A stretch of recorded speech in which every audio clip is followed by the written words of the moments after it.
From software fans, जब से शकीरो के एनिमे अडेप्टेशन का ऑफिशियल अनाउंसमेंट हुआ है तब से हर फैन के दिमाग में बस एक ही सवाल घूम रहा है कि आखिर एनिमे में कौन सी एंडिंग को अडेप्ट करा जाएगा।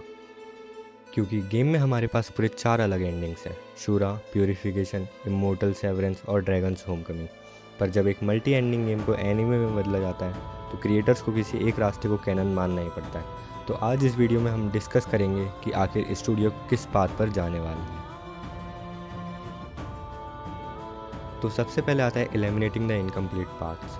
अब इस मिस्ट्री को सॉल्व करने के लिए सबसे पहले हमें उन रास्तों को अलग करना होगा जो एनिमे फॉर्मेट में बिल्कुल फिट नहीं बैठते हैं। और इसमें सबसे पहला नाम आता है शुरा एंडिंग का। गेम में ये एंडिंग तब होती है जब अपना सकीरो आयरन कोड को फॉलो करते हुए कुरो को बिट्रे कर देता है। फैक्चुअल बात यह है कि ये पाथ पूरे गेम को बीच में ही यानी कि 60 to 70% प्रोग्रेशन पर ही अब्रप्टली ख़त्म कर देता है। अगर एनीमे इस रास्ते पर गया तो हम fountain head palace, divine dragon और इशिन द स्वॉर्ड सेंड की वो आइकॉनिक फाइनल फाइट्स स्क्रीन पर देख ही नहीं पाएंगे, जो कोई भी स्टूडियो अफोर्ड नहीं कर सकता। हाँ, शुरा को एक वॉट इफ़ या फिर ओवर एपिसोड बनाकर दिखाया जा सकता है, पर मेन सीरीज़ में इसके चांसेस ज़ीरो हैं। ठीक ऐसे ही अगर हम इमोर्टल सेवरेंस की बात करें, जो कि गेम की सबसे बेसिक और डिफ़ॉल्ट एंडिंग है, जहाँ सकीरो कुरो को मारता है और खुद अगला स्कल्प्टर बन जाता है। ये कहानी को एक दुखद लूप में तो बंद करती है, पर एनीमे के हिसाब से ये थोड़ी डल पड़ जाती है क्योंकि इसमें लोर के सारे बड़े सवालों के जवाब अधूरे रह जाते हैं। तो ये एंडिंग भी जो है एनीमे अडेप्ट नहीं करेगा। अब आते हैं द रियल कंटेंडर्स। इसका मतलब है बचे हुए 2 ऑप्शंस के बीच में से ये असली टक्कर है: प्यूरिफिकेशन एंड ड्रैगन्स होमकमिंग। और सच बताऊं तो यहाँ से प्रेडिक्शन बहुत इंटरेस्टिंग हो जाती है।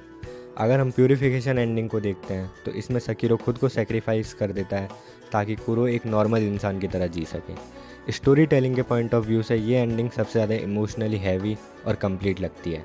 और एनिमे स्टूडियोज़ को ऐसे हाई स्टिक्स इमोशनल सेक्रीफाइसेस बहुत पसंद आते हैं, ठीक वैसे ही जैसे हमने Demon Slayer, Attack on Titan and Cyberpunk Edgerunners में देखा है। अगर स्टूडियो का प्लान एक सिंगल सॉलिड और डेफिनेटिव सीज़न बनाने का है जो ऑडियंस को काफ़ी ज़्यादा इमोशनली टच करे और ख़त्म हो जाए, तो प्यूरिफिकेशन उनकी पहली पसंद होगी। लेकिन कहानी यहाँ पलटती है जब हम बात करते हैं ड्रैगन्स होमकमिंग की, जिसे गेम की ट्रू बेस्ट एंडिंग माना जाता है। इसमें हम डिवाइन चाइल्ड ऑफ रिजुविनेशन के साइड क्वेस्ट पूरे करते हैं और ट्विस्ट ये है कि इसमें ना तो कुरो मरता है और ना ही सकीरो। कुरो की सोल को सिक्योर करके सकीरो और डिवाइन चाइल्ड एक नए सफ़र पर निकल जाते हैं वेस्ट की तरफ, ताकि ड्रैगन्स हेरिटेज को उसके असली घर लौटाया जा सके। गेम के आइटम डिस्क्रिप्शंस और डीप लोर को अगर छान कर देखें तो फ्रॉम सॉफ्टवेयर ने इस एंडिंग के लिए सबसे ज़्यादा बेस सेटअप किया था।